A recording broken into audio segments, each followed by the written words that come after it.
Okay, so good afternoon, everybody. My name is Santiago Espinosa Los Monteros, a student from Mexico City, and I'm here with His Excellency Peter Thomson, President of the UN General Assembly, and Daniela Gavaldón, a fellow Mexican student working in energy and sustainable development. Thank you both for being here. So, Mr. President, you have made SDGs the heart of your priorities from your term as President of the General Assembly. Why is that? Why do you believe implementing the SDGs is such an opportunity? Well, basically we have two documents which can save humanity from the precipice of unsustainability that we're heading towards. You know, if we continue with our current consumption and production patterns, and I include in that carbon-based energy sector that's powered us for the last 100 years or so, if we continue in these ways, we're heading towards a precipice of unsustainability.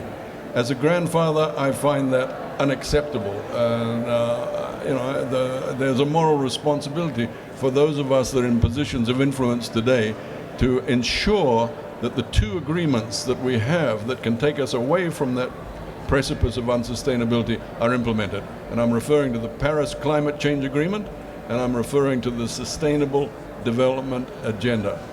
Everybody's heard about the Paris Climate Change Agreement. Probably 90% of the world is still not aware of the Sustainable Development Agenda, and I'm aiming to change that during the 71st session of the United Nations so that young people in particular understand that the 17 Sustainable Development Goals of the Sustainable Development Agenda are critical to their future. Thank you very much. We work with students in Mexico and students from all around the world, and we are very excited to be a part of all this movement towards the agenda of the 2030. How does the SDG 7, affordable and clean energy, work within that? Why is energy such an important part of the SDGs? Well, first of all, if you look at the two issues which are, obviously existential for small island developing states like my own. I come from Fiji. It's climate change and it's the health of the ocean.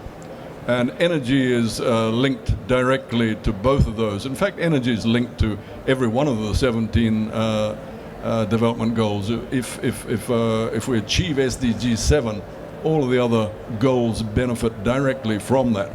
But in the two that I'm particularly passionate about, climate change, and Fiji is chairing the COP23 in Bonn this year. The Prime Minister of Fiji will be there and will be the chair for the following year.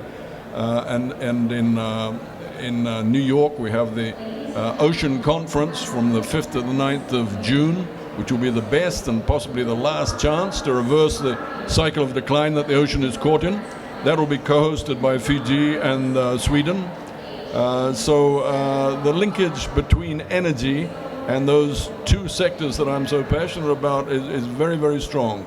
If you think about the fact that the greenhouse gases that are in the atmosphere that have caused climate change and the heating of the planet, it's caused by the energy sector ultimately, obviously transport and agriculture as well, but it's basically the energy sector. And then if you think about the ocean, the fact that ocean acidification, ocean warming are a direct result of those greenhouse gases in the atmosphere. Yeah, I'd like to talk about that. For me, energy is ultimately linked with all human development. If we look at human history, thousands upon thousands of years ago, we learned how to control and manipulate fire, which is the first time we learned to harness energy for the fulfillment of our needs. Then we learned how to do the same with carbon, with charcoal. Then we learned to do the same with oil, gas, and now we need to do the same with renewable and sustainable energy. And it is true that energy in that way is linked with development throughout all of our history. Yeah, and I think you should be hopeful as well. Firstly, we live no longer in a linear time. We now live in an exponential time when changes happen so quickly that a lot of the time people don't realize that change is is happening to them.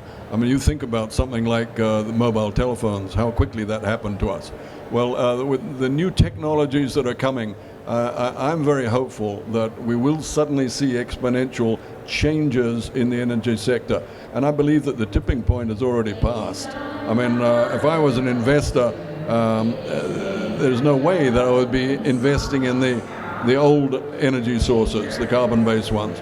The tipping point has already occurred. I was in IRENA in Abu Dhabi recently, and we were looking at the figures. It's very clear to see that smart money now goes towards solar and towards wind. And with that exponential growth in technology, you're going to see new forms of energy coming through very quickly, and the speed of it, I think, will astound us all.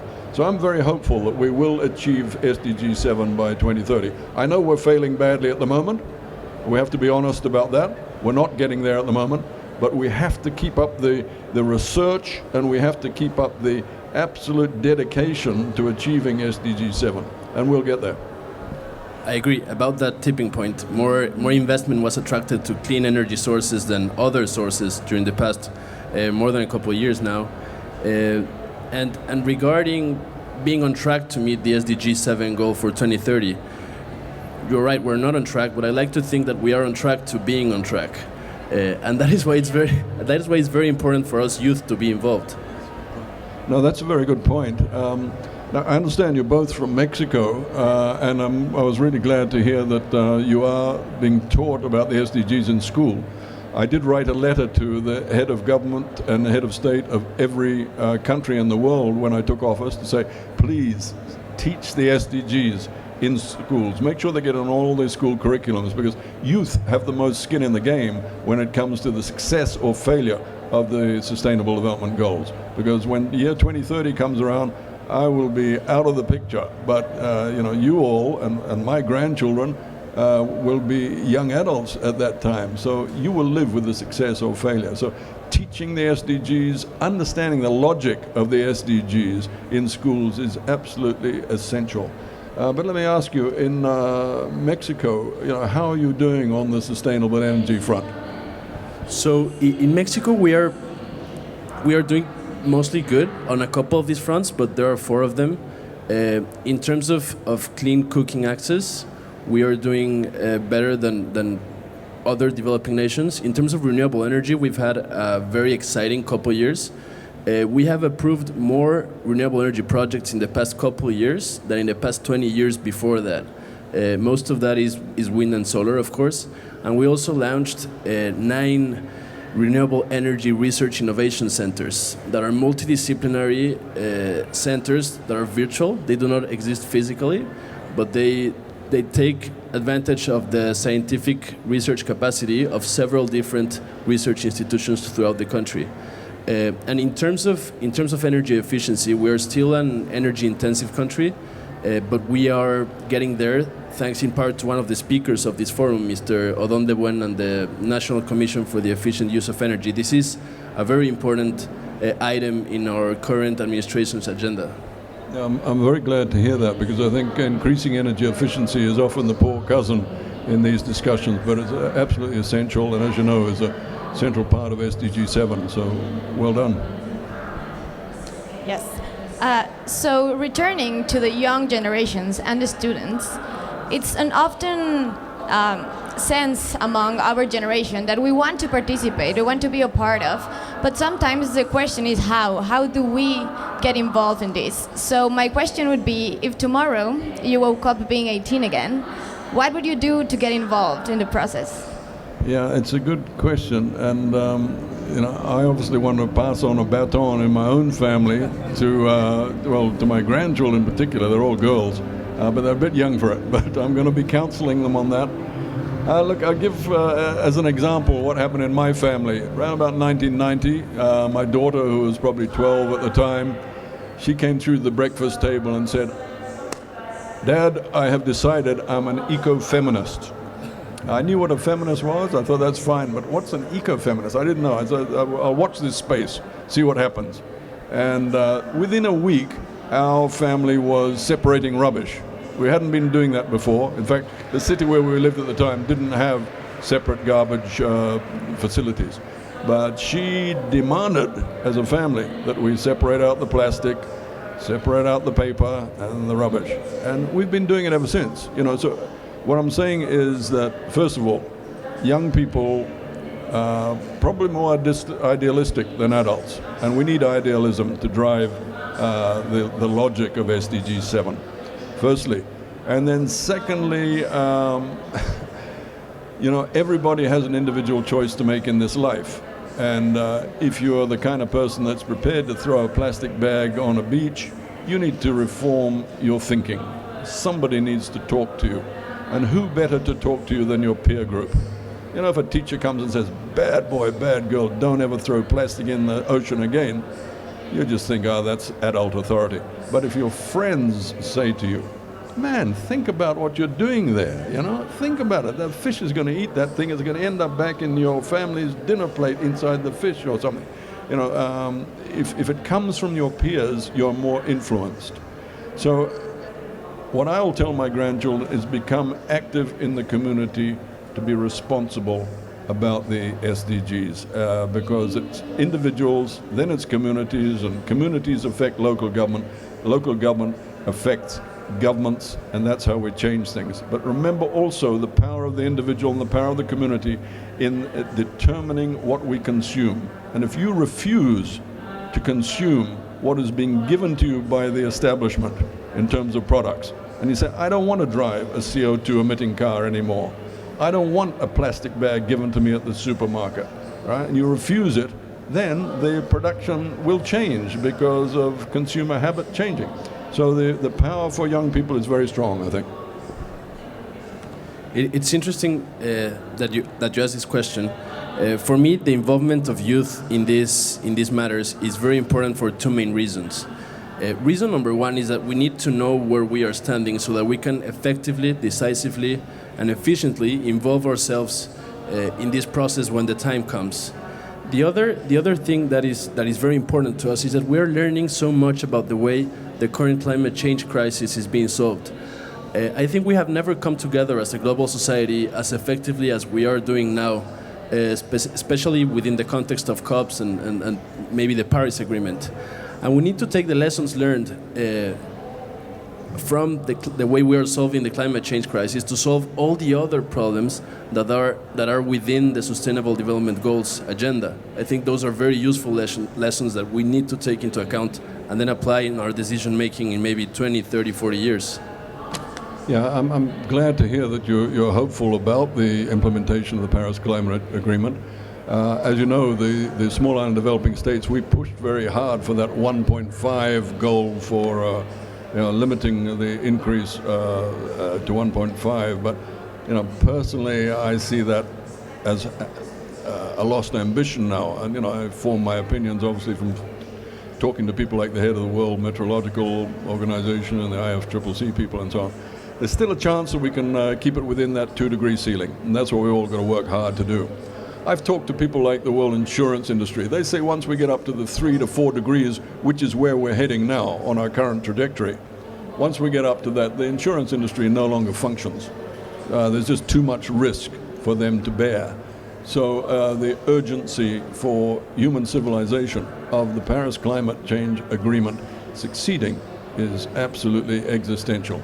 And governments come and governments go. You'll see recalcitrance here and there. But what I can say to you, which is why I share your hope of success, what I can say to you is that as I go around the world, I find that the mass of humanity, first of all, understands the imperatives of climate change and the need to do something about it. And the Paris climate change is our best game in town.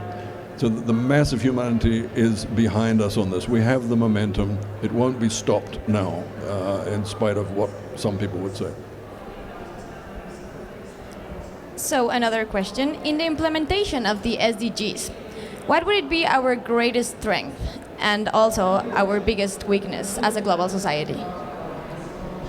Well, I think that, any one of the SDGs that we've talked about so far, let's say the energy sector, if we don't succeed in getting to the renewable energy goals, then the climate change goals don't succeed. And if the climate change goals don't succeed, forget about it cascades. Forget about a healthy ocean.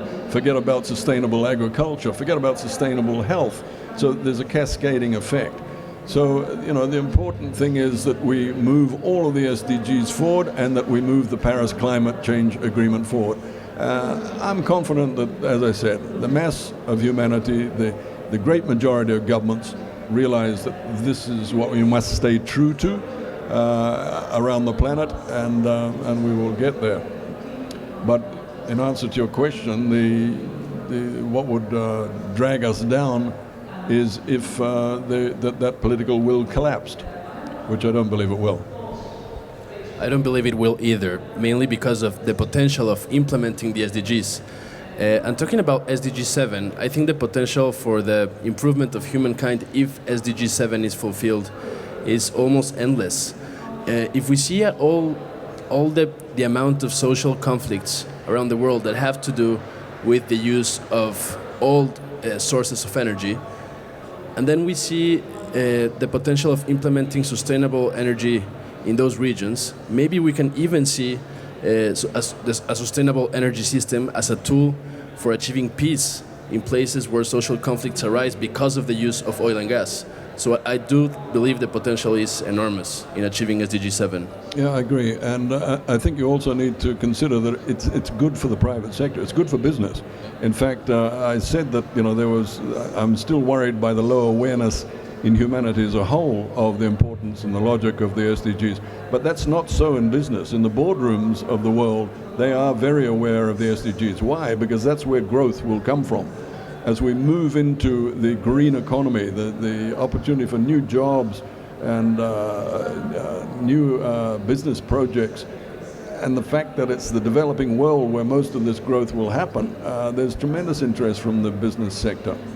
So that's another positive. Yeah, and it's very interesting that you say that, because more investment was attracted towards clean energy in the developing world than in the developed world in 2015.